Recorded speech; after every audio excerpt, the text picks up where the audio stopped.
warm and cordial invitation to all of those who are joining us tonight and all of those who will be joining us. I understand tonight that our reach extends as far as the sun-kissed island of Bermuda. And for those individuals who are joining us, whether by Facebook Live or YouTube, or you have joined directly into our Zoom platform this evening, we want to welcome one and all, no matter where you are coming from. Welcome, welcome, welcome.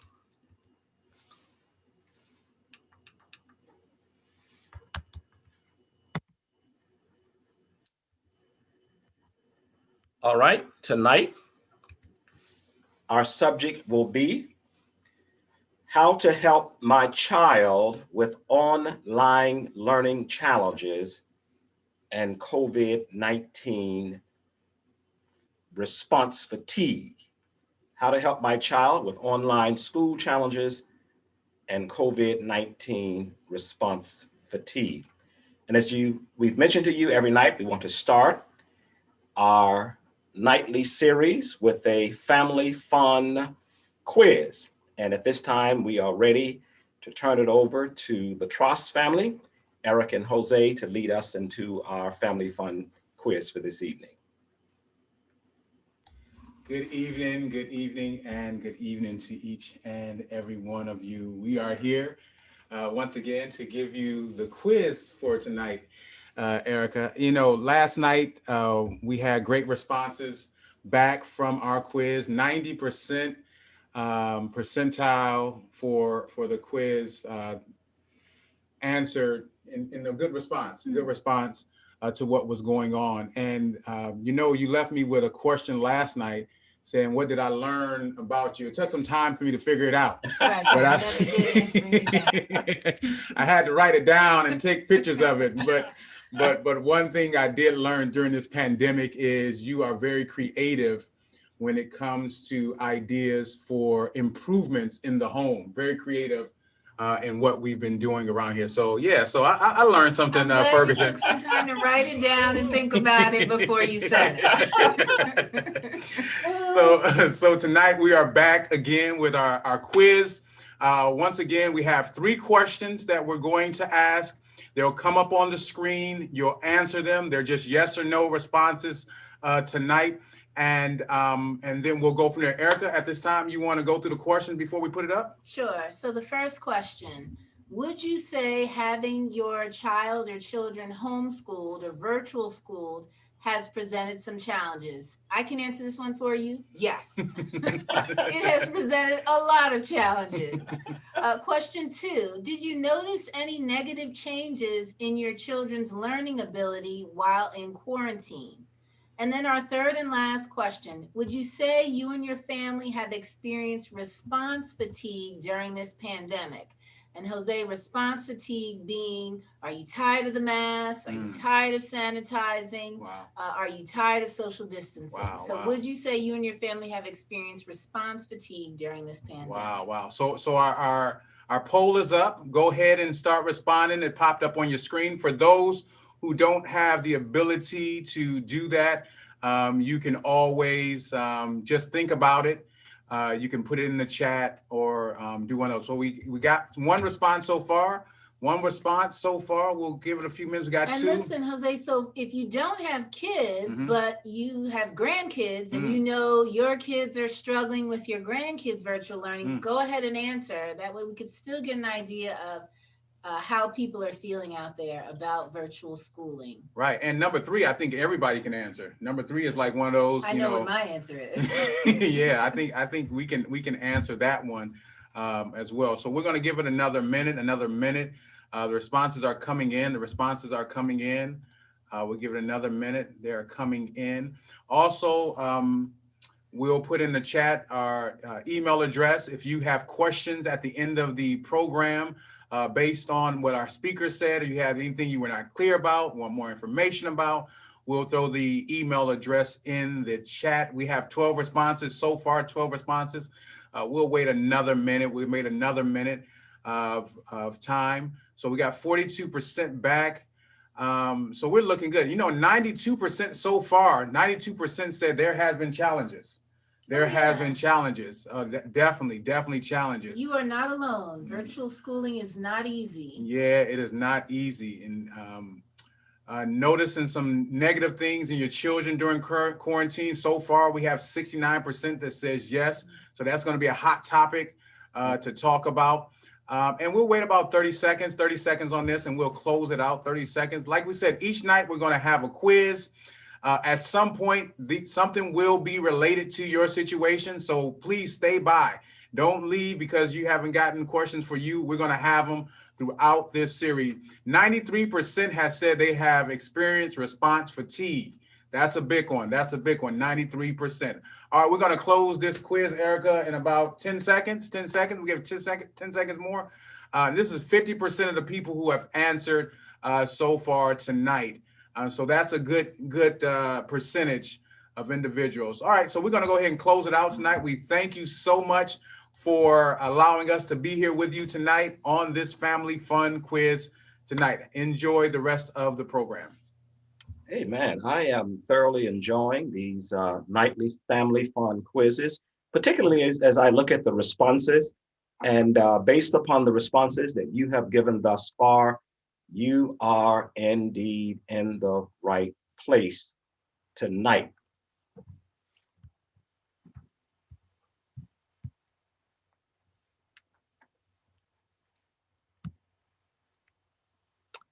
All right. On last night, you'll remember our subject was how to deal with marital stress in a pandemic. And just as a quick review, there are essentially three main responses couples have experienced during quarantine. Sorry about that. Basically, three main responses couples have experienced during quarantine.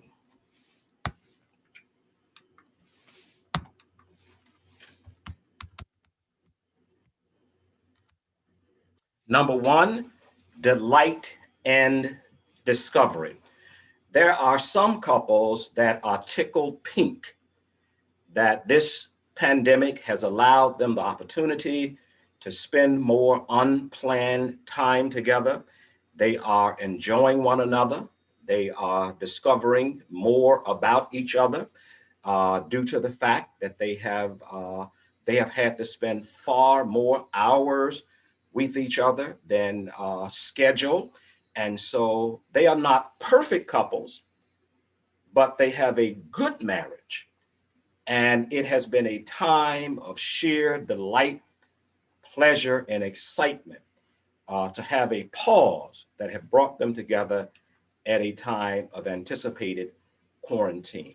Unfortunately, some couples, due to the fact that they are confined with individuals because of unresolved marital issues, that happens not to be their favorite person right now.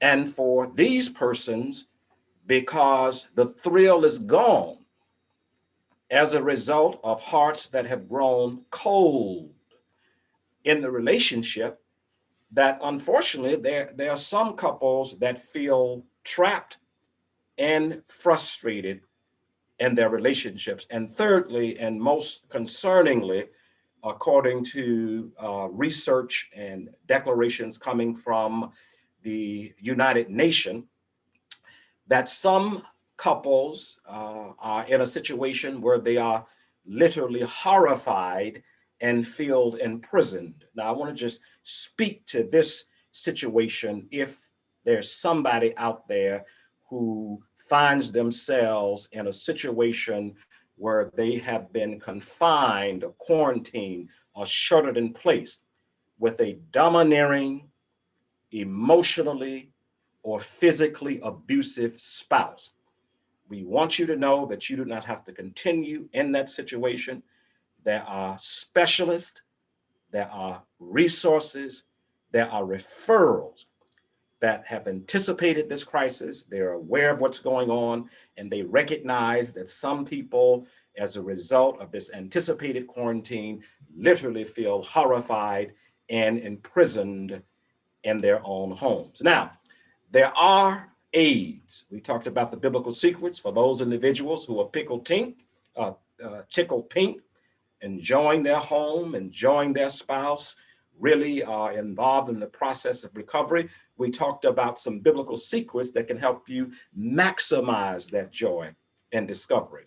For that couple who feels, for whatever reason, because the issues are unresolved, shadows of darkness have fallen upon the home, have stolen the joy. We want you to know that you don't have to remain in that situation. There are biblical secrets that we have shared. If you were not here last night, go back and review that message. We outline not only therapeutic steps, but biblical steps that can help you rekindle the flames of at least positive communication.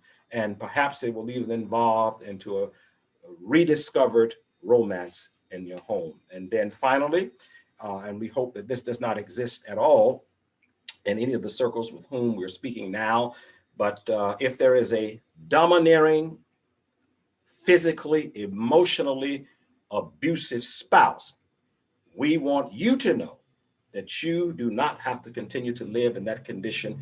We outlined on last night some biblical tools that can transform your life and help you to become a much better person in Jesus' name. All right, so tonight we want to talk about how to help my child with online school challenges and COVID-19 response fatigue. Heavenly Father, as we continue to help to navigate our children through for what most of us have come upon as a new platform, we pray that there will be pearls of wisdom and insight that will drop around our feet, that will help us to be stronger and more effective as we continue to guide our children. In Jesus' name, amen. All right. According to Education Week, school closures due to coronavirus have impacted at least 124,000 U.S. public and private schools, and affected at least, the numbers are probably higher, at least 55.1 million students. Many schools across our country have gone remote, and while students attending college may be used to online learning, many of us in our homes have discovered, many of parents are learning that for those little ones, the kindergartens and some elementary school children, the task has been daunting at worst, challenging at best, and assisting those little minds and logging on to their online classrooms and staying focused. That is what educators and educational observers are telling us is one of the biggest challenge, is keeping those little tots and those little minds engaged around the new platform.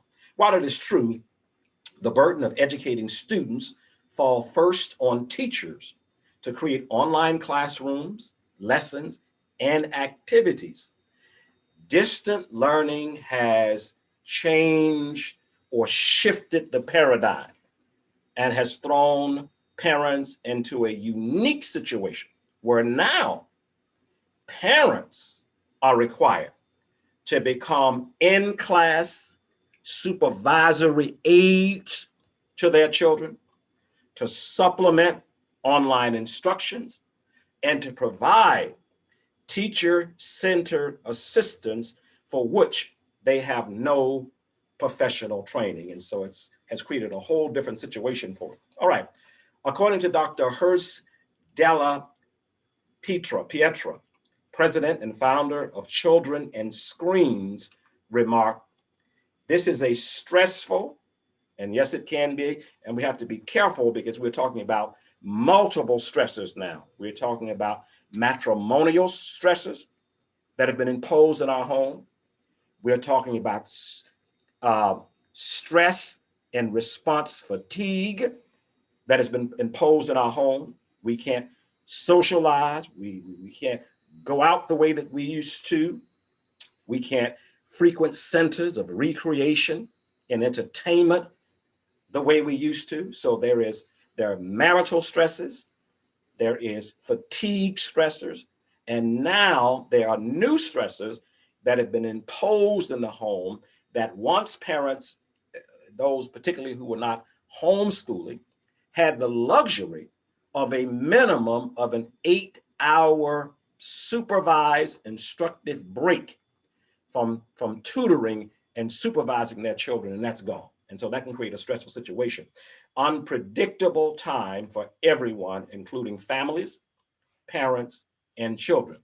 You can help your children by providing them with structure, it's critically important, and routine, and being a positive. And that is the operative word, because that is going to require and has been requiring, because we have been in this thing now for a little bit over a year, does require decided intentionality in order to maintain a very positive, or to be a very positive force in our children's educational life. It requires clear forethought and intentionality, because you remember, we are under unusual stressors now that we did not have to live under when we were in a time of normalcy. And so we have to put forth additional effort to provide our children with a positive force. All right, let's get right into it. Here is advice for navigating this new frontier of online education with our children. I'm going to give you 15 tips that I hope, 15 tips quickly, and one bonus tip, and then we will share with you the biblical secrets. Number one, try to keep life as routine as possible. Now, remember, we mentioned last night that according to a UN study, that our worlds have been turned topsy-turvy, upside down, and that usually people find resiliency in a disaster or calamity by being able to draw off of other people. But this situation immediately imposed upon us quarantine, social distancing, and shuttering in place and lockdown. So our children are actually living through a disaster. Now, many of your parents are already aware of this. If a child, and unfortunately there are children who, as a result of this pandemic, have lost both parents, there are children who have gone through traumatic experiences. And the first thing that the behaviorists will say to us, try to make life as normal as possible. Try to maintain the routine as normally as possible. Number two, don't underestimate the power of a schedule. Most of us are new to homeschooling and online experiences. As we mentioned earlier, it's put us in a whole different space and has imposed upon us unique responsibilities.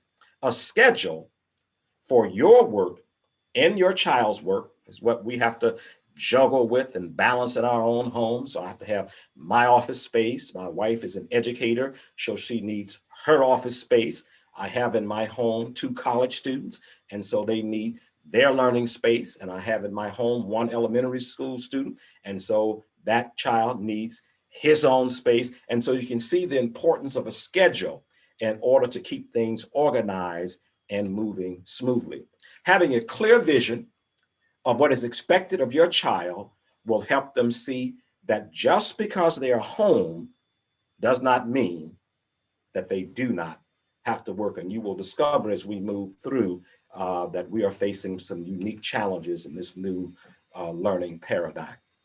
Number 3, don't be timid. Parents, please do not be timid to ask your child's teacher for help and guidance. That's why they're there.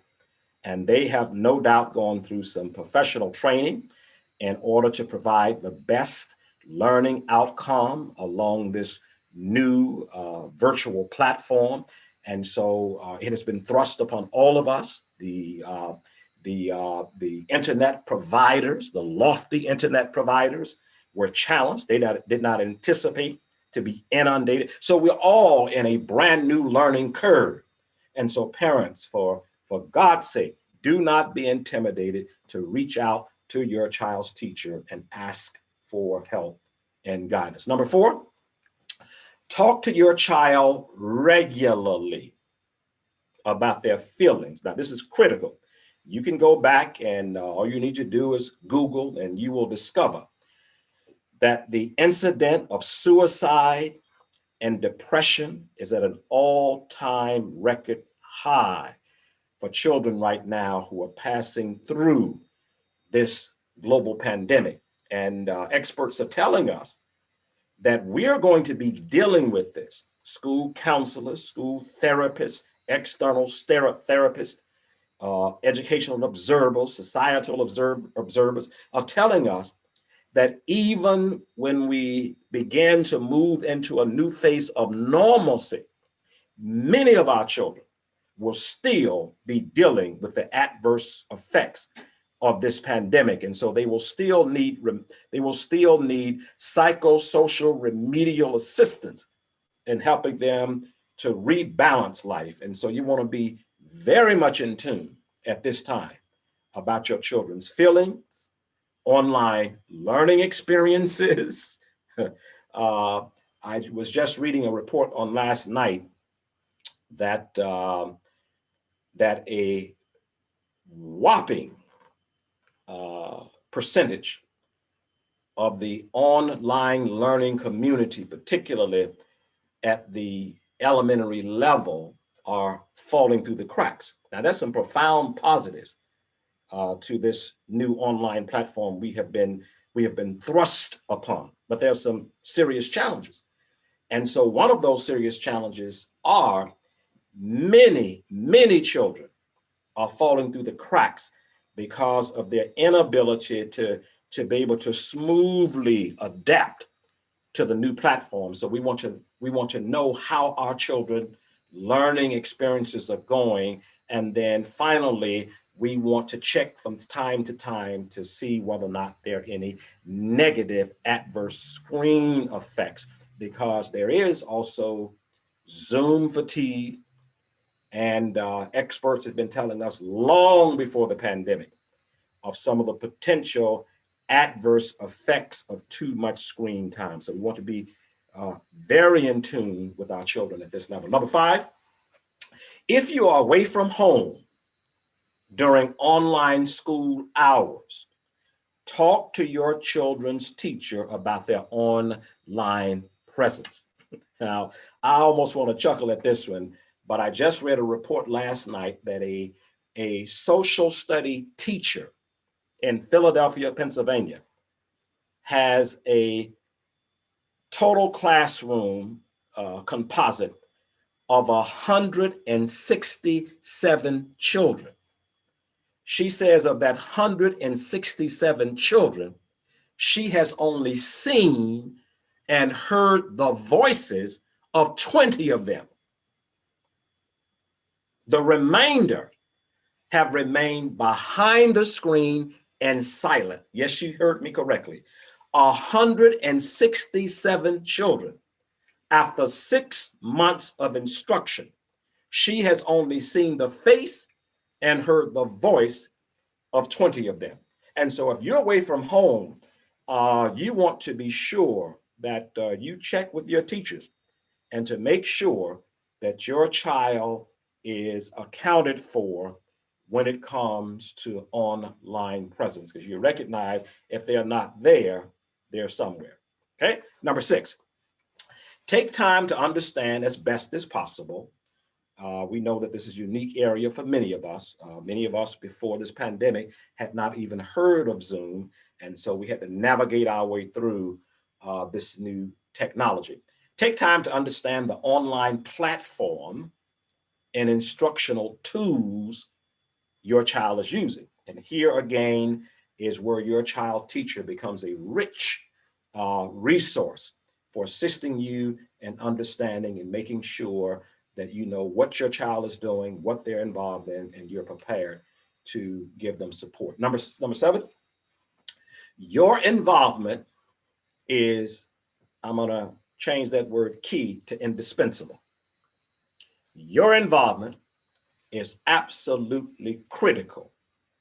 No substitute for parental involvement to your children's online healthy adaptation and academic success. And that's why we talked about in the early areas to make sure that we are a positive force in our children's life, because there is the vast majority who are slipping through the cracks, others facing unique challenges. And then the third category is that there is a huge herd of children who have simply dropped off the grid. The teachers don't know where they are. They've never shown up. Number 8, allow them to interact with friends via video chats. Okay, so we know our children, we're still on to a large degree, we're in quarantine, we're still pretty much home confined. The social element has not returned. And so children still need socialization. They still need to reach out. They still need friends. So it is important to provide them an opportunity to get that kind of social interaction. Most children, of course, as we know, are used to lots of social contact. While it may not be safe for your children to see their friends in persons, we can, as parents, allow them to interact with them. And the operative word is parental oversight safely online. If your child does not have regular social interaction with other children due to the pandemic, you can partner with other parents to set up a video chat play day. And so we have tried a little bit of this creative venture in our own home by allowing a level of interaction with our elementary school child to interface with other young people in his classroom. Number 9, mix screen time with mix screen time with old school learning methods. Is no substitute for a hardcover book from time to time. I think often of Bill Gates and Warren Buffett, who both are avid, voracious readers. And even though they are the inventors, Buffett's side is certainly his finance, but on Gates' side, technological genius, but he loves books. And so let's minimize or help to mitigate some of the negative impact of too much screen time with old method learning. Overuse of screen time can have adverse impact on your child's young brain. So it's important to mix it up during a time like this. It's like that your child will want to come to use a screen of some sort during their break, from their break during work. So it's important to limit screen time by mixing in old mediums as well. Hard copy book packets that reinforce online learning. Print, write out anything you can for your child. This is one of the areas I have been challenging my own child, because he's on a device for learning, and then he wants to take all of his notes through a iPhone. I said, no, mix it up. Some of your math problems, math concept, you are never going to grasp until you work them out with pencil and paper.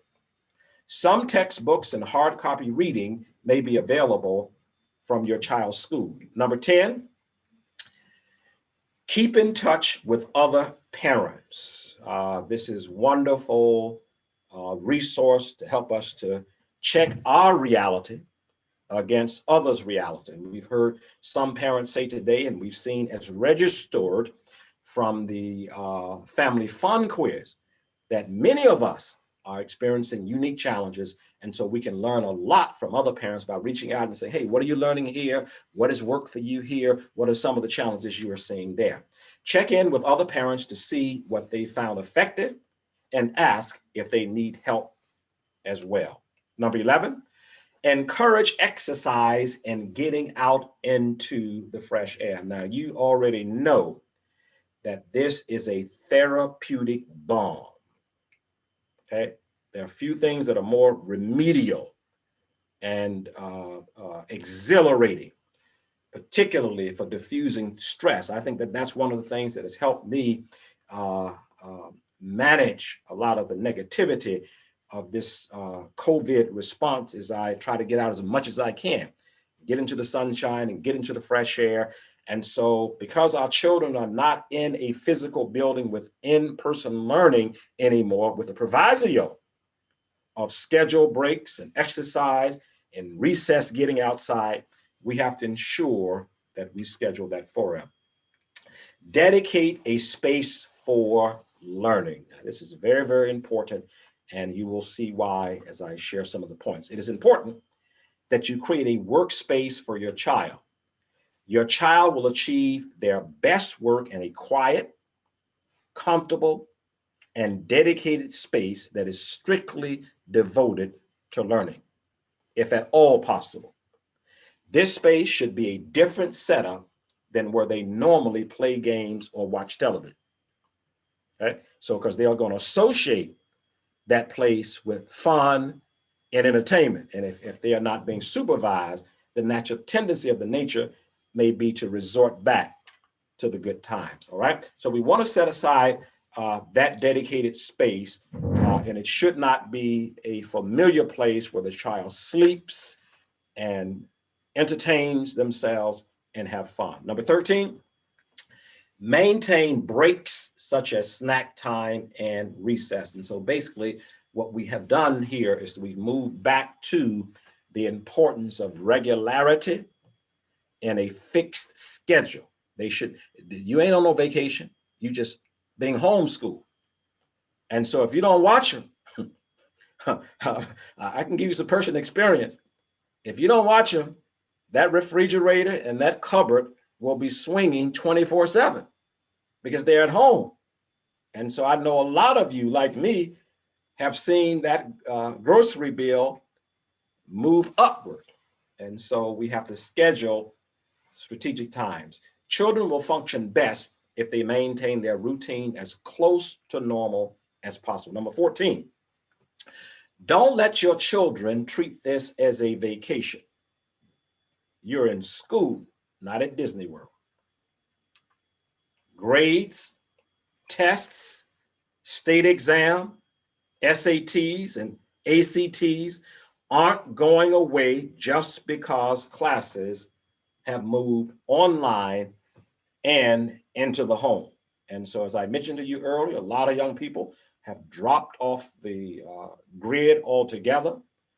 Others are facing unique challenges, and we know that we want our children to do very, very well and to perform very well and to remain on task as it relates to these critical academic markers and measures that can open up wonderful doors of academic opportunity for them in the near future. All right, number 15, if you know your child is struggling with online learning and perhaps fell behind.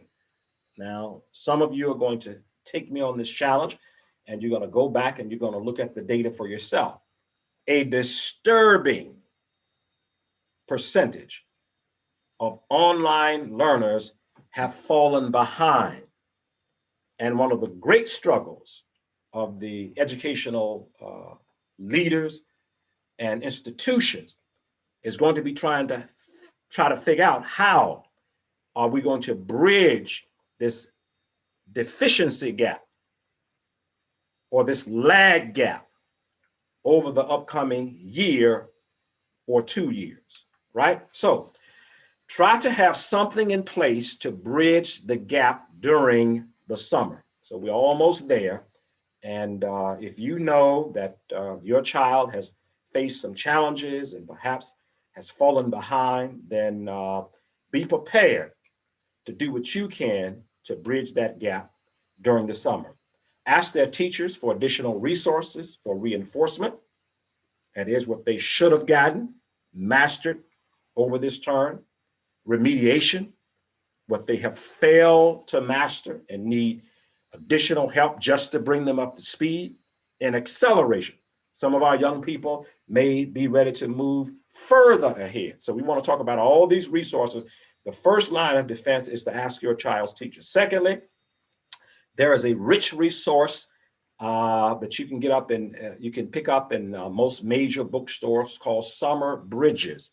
And it stretches across a gamut of learning curricula that you can use, whether we were in a pandemic or not, to introduce your child to, that will accelerate them, or that will bridge some shortcomings in every area, whether it's sociology, mathematics, language arts, etc. So summer bridges, summer academic camps, and free online tutorials. And so the summer cannot be wasted, because if they've experienced deficiencies online, move back into a new academic year with those deficiencies, then they're going to continue to lag behind. All right, here's the bonus. Remember to schedule time for fun. Let's try not to take ourselves too serious during this time of unique challenge. There's nothing that we can do to change it, but the Lord has been good. He has kept us. He has provided for us, and there's no use to turning into a lemon. What we have the opportunity to do is to make lemonade. And so let's not take ourselves too serious. Let's not take the home life too serious. Let's not allow the stress to impose itself upon us too heavily. Let's plan to maximize on this situation, because guess what? It's going to be over sooner than we think. And many of us are going to look back and say, wow, the time went by quicker than I anticipated. And look at the grand opportunity. I had to have fun with my spouse and fun with my children. And I allowed the subtle drainings of stress and worry to steal it. So don't allow that to happen. Let's plan to have some fun. It's important to have some fun with your children while they're at home. It's rare that we have this much time we can use to bond with our children. I'll tell you a secret, and I hope you do not tell my children. I am loving it, having all of my children here on an anticipated schedule.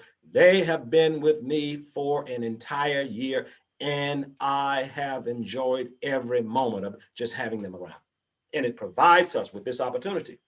Let's seize this moment to transmit to our children our most sacred values. Usually they would have been gone for 8 to 9 hours every day. And so in substance, really, our children just about spend more time in educational instructional environment than what they do at home. But now it has been turned around, and we have the opportunity to impose the greatest stamp of value on our children. Okay, now let's hit the biblical secrets quick. 7 biblical secrets to help us. Number 1, remember, this too will come to pass.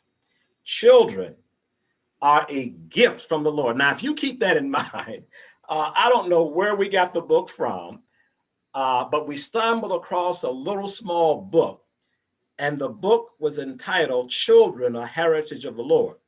And the author reinforced there, they will be gone sooner than you think, but never forget the fact that children are a sacred trust given to us by the Lord, and that sacred trust cannot be easily minimized. So when they get on your nerve, just remember, children are a gift from the Lord. When they upset you, just remember, children are a gift from the Lord. I remember one parent saying to me that her little child came and took her by the hand and said, "Mama, come, I want to show you something." She said, "What is it, doll?" She said, "Come on." Said the little girl took her into the bedroom, and the child had taken crayons and just written all over the walls throughout her bedroom. And I said, just remember, children are a gift from the Lord. Genesis 33:44. So let my Lord go ahead of the servant while I move along slowly at the pace of the flocks and herds, and me and the pace of the children.